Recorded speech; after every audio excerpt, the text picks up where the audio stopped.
My vegan boyfriend wants me to get rid of my cat. I have a cat named Oliver. He's a large orange cat who acts as if he owns my apartment. He sleeps on my couch, takes over my bed, and gives me a judgmental look whenever I dare sit in his favorite spot. I adopted him 6 years ago from a shelter during a period when my life wasn't going particularly well. I was living alone, working a job I hated, and going through a pretty difficult time. Oliver quickly became my everyday companion. He was there when I came home from work, when I watched movies at night, or when I simply needed some company. 2 years ago, I met Ethan. From the beginning, things went really well between us.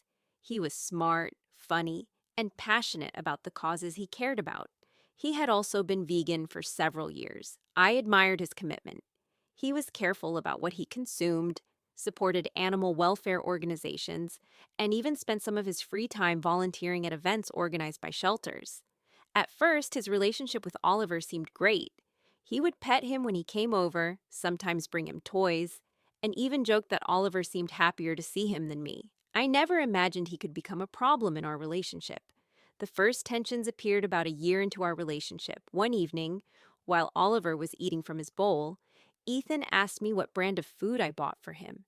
I answered without thinking. He looked up the ingredient list on his phone and immediately frowned. He pointed out that the food contained chicken, fish, and beef.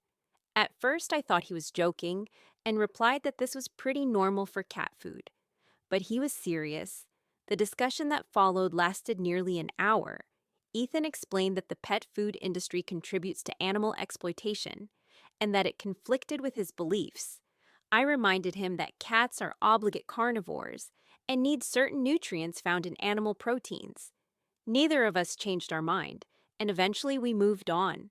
Or at least, that's what I thought. Over the following months, the topic kept coming back. Every time I bought food for Oliver, Ethan made a comment. Whenever he saw a video on social media about plant-based diets for pets, he immediately sent it to me.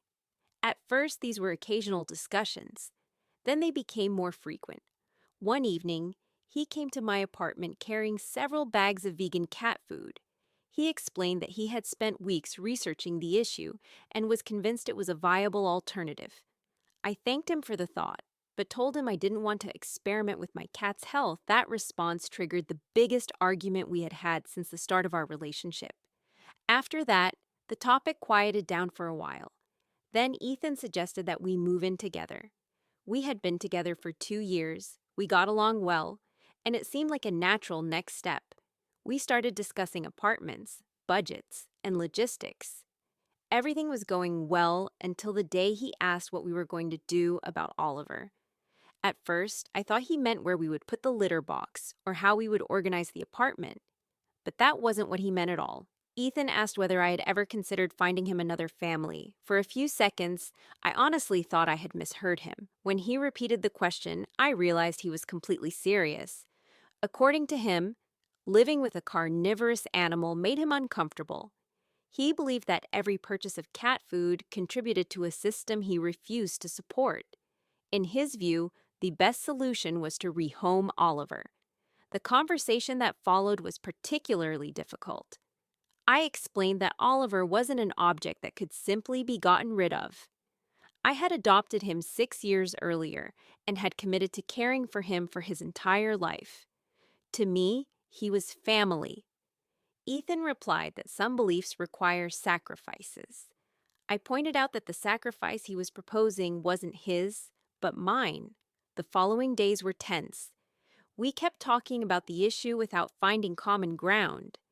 Ethan repeated that he wasn't forcing me to do anything and was only asking me to think about it. Yet when the only options are giving up your pet or giving up the idea of living together, it feels more like an ultimatum than a suggestion. Eventually, we decided to have one final serious conversation. I told him that I loved him and respected his beliefs. I completely understood his commitment to animal welfare. However, I also told him that Oliver wasn't going anywhere. I had adopted him knowing that it was a long-term responsibility. He depends entirely on me, and I couldn't abandon him just because it complicated my romantic relationship. Ethan stayed silent for a long time before admitting that he had hoped I would choose our future together over my cat. I told him that wasn't really the choice in front of me. In my eyes, the choice was between honoring a responsibility I had accepted years ago or abandoning it. After several more conversations, we both came to the realization that neither of us was going to change our mind. The issue was no longer just about Oliver, it was about values, priorities, and what each of us was willing to compromise on. As painful as it was, we eventually decided to end the relationship. The breakup was difficult. Despite everything, I cared deeply about Ethan. For a while, the apartment felt strangely quiet. I missed our conversations, our routines, and the plans we had made together. But I never doubted my decision.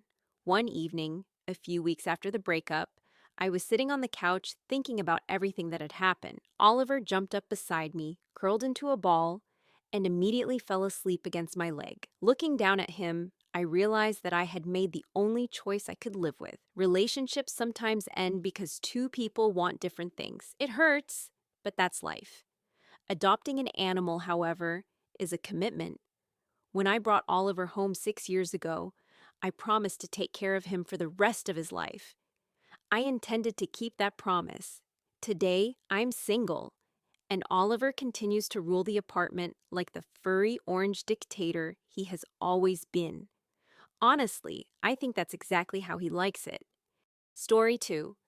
I found out my daughter's fiance had previously been in a relationship with a man. My daughter, Chloe, has been engaged to Ryan for a little over 8 months now. Their wedding is scheduled for next spring, and until recently, our entire family was excited about it. Ryan is exactly the kind of person a parent hopes their child will end up with. He is polite, hardworking, respectful, and he genuinely seems to love my daughter. From the very first time I met him, I liked him. He was easy to talk to, always had something kind to say, and clearly made an effort to become part of our family. A few months later, when he asked for my blessing before proposing to Chloe, I gave it without hesitation. Before I go any further, I want to make one thing clear. What happened had nothing to do with homosexuality itself. I have no issue with gay or bisexual people. However, Ryan has always had interests that cause some people to ask questions. He loves baking, knows the lyrics to countless Broadway musicals, spends a considerable amount of time on his appearance, and was heavily involved in theater throughout his teenage years. Over time, several relatives had quietly asked me whether I thought he might be gay. My answer was always the same. It wasn't my business, and Chloe loved him exactly as he was. Everything changed a few weeks ago. I was attending a fundraising event in our town when I ran into an old acquaintance named Sophie. Her son had gone to high school with my oldest son, and we had not spoken in years. As often happens in conversations like that, we eventually started talking about our children. Proud of my daughter, I mentioned her engagement to Ryan and showed Sophie a recent photo of the two of them on my phone. To my surprise, her expression changed immediately.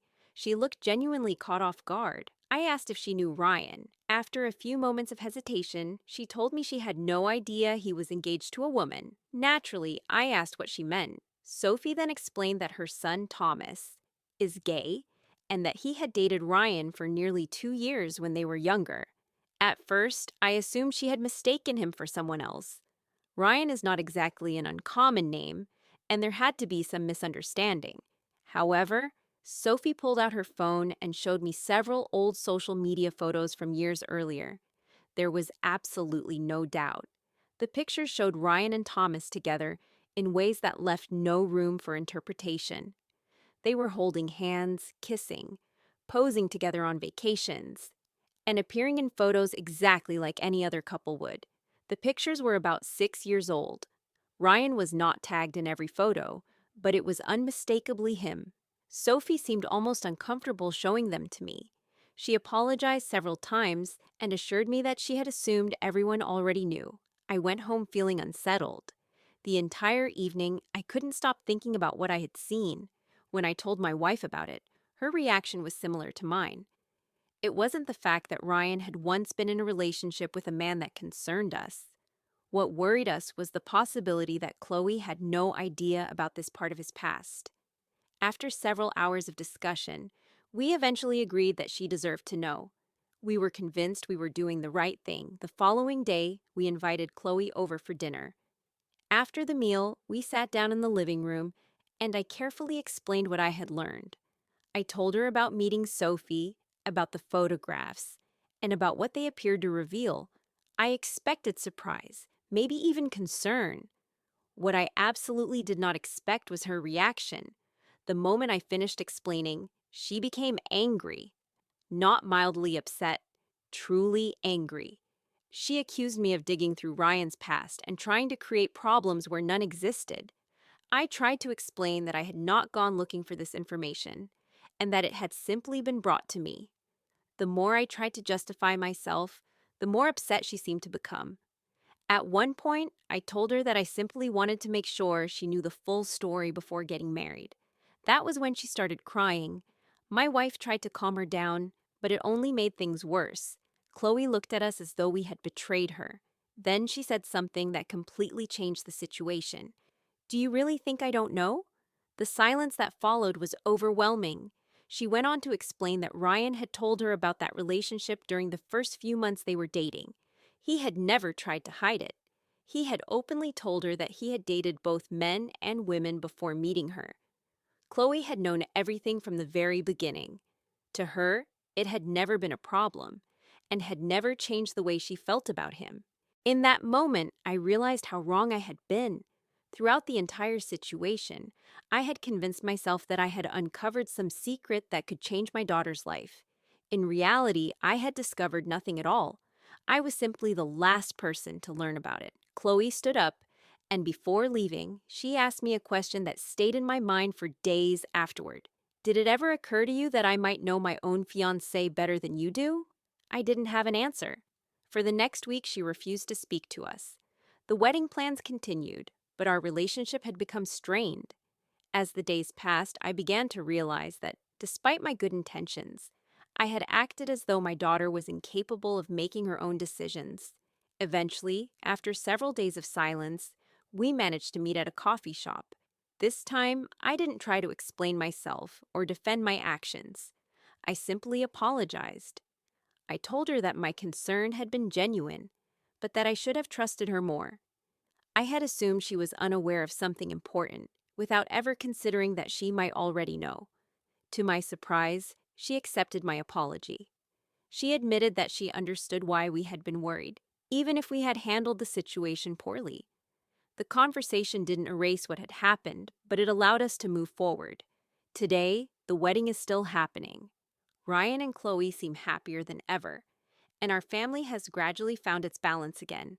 Looking back, this experience taught me an important lesson. Sometimes, trying to protect the people we love can make us forget that they are perfectly capable of protecting themselves. I thought I was revealing a secret to my daughter. In reality, she was the one who opened my eyes. Story 3. I discovered that my husband had a fake Instagram account to follow all of my exes. I've been married to Daniel for 4 years, and we've been together for almost 7 years in total. If someone had asked me to describe our marriage just a week ago, I probably would have said we were one of the healthiest couples I knew. We rarely argued, and whenever a disagreement came up, Daniel was always the first person to suggest sitting down and talking things through calmly. He never seemed jealous or possessive. At least that's what I thought. Before I met him, I had 3 serious relationships. The most significant one was with a guy named Jake, whom I dated in high school. We were together for nearly 3 years, and, like most teenagers, we were convinced we would spend the rest of our lives together.